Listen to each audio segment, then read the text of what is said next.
Hey everyone, welcome to my channel. This marks my very first YouTube video and many more to come. A little background about myself. My name is Chika. I'm a second year pharmacy school student at Shenandoah University in Winchester, Virginia. And it's 2019. I just wanted to start something new, so I wanted to start this channel. And this channel will be a little bit of everything. Pharmacy school related topics, vlogs, frequently asked questions, travel, and giveaways. So make sure you hit that subscribe button and stay tuned and follow me along my journey. So I'm kicking off my very first YouTube video with frequently asked questions pre-pharmacy edition. So here we go.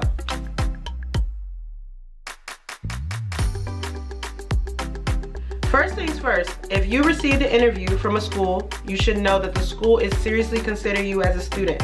Relax, relax, relax, be engaged, and you should have no problem acing the interview. Interviews are more scenario based, more like a conversation, so it made it even easier to relax. The school is basically trying to make sure that the person they have on paper matches the person they see in front of them. Definitely be able to answer the question of why pharmacy. I think I was asked that on both interviews. And just relaxing, you should have no problem. After the interview, you should be notified of their decision within 2 weeks. Some interviews you may be notified on the spot. So just go there, ace the interview, and you should get accepted to your school of choice. Believe in yourself, prepare, and just relax.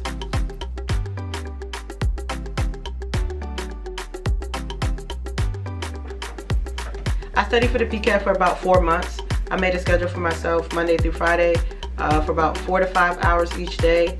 The weeks leading up to my PCAT, probably studied a little longer, maybe 6-7 hours.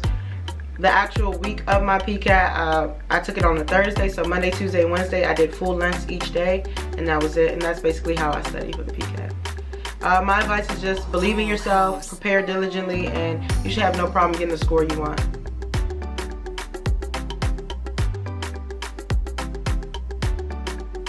I used 2 resources, Kaplan at the time, the 2016-2017 PCAT, and Dr. Collins. I used the older version the year before because it was more on the pricey side. It was no difference between the new one and the old one besides the verbal portion, which was removed. Dr. Collins had a lot of essay examples, so I just took one a day, timed myself, and that's how I prepared for the writing portion. So my advice to you, if you don't want to buy the Dr. Collins, you could get the older version. It's pretty much the same thing. I would recommend those 2 resources to study with. If you have any more you would like, go ahead and use them. The more the better. But I just used those 2 resources, and I thought they really prepared me for the PCAT.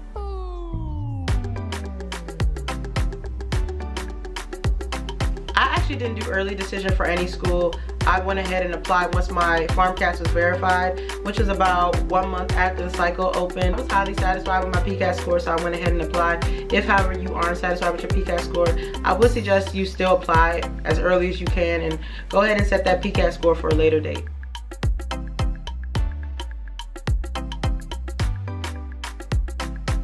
As far as securing an interview and presenting yourself as a competitive applicant, I don't really see there's a difference. I don't see any difference.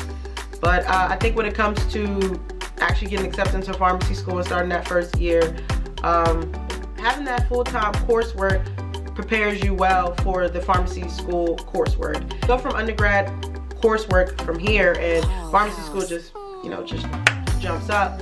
So if you were taking full-time courses for the past 4 years for your degree, it actually makes that adjustment a little easier, I would say.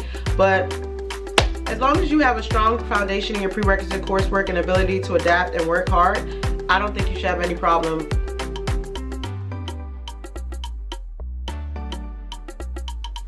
I applied to 5 schools, all within 7 hours from where I was, so I think 5 is a good start. If you want to do more, you can. If you want to do less, you can, but I think 5 is a decent number to shoot for.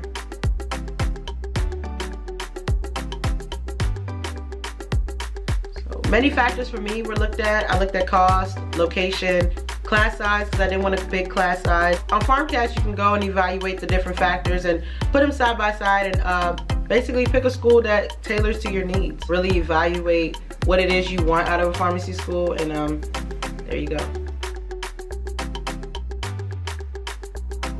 Hauss. The admissions process involves many factors such as GPA, your PCAT score, your extracurricular, your interview.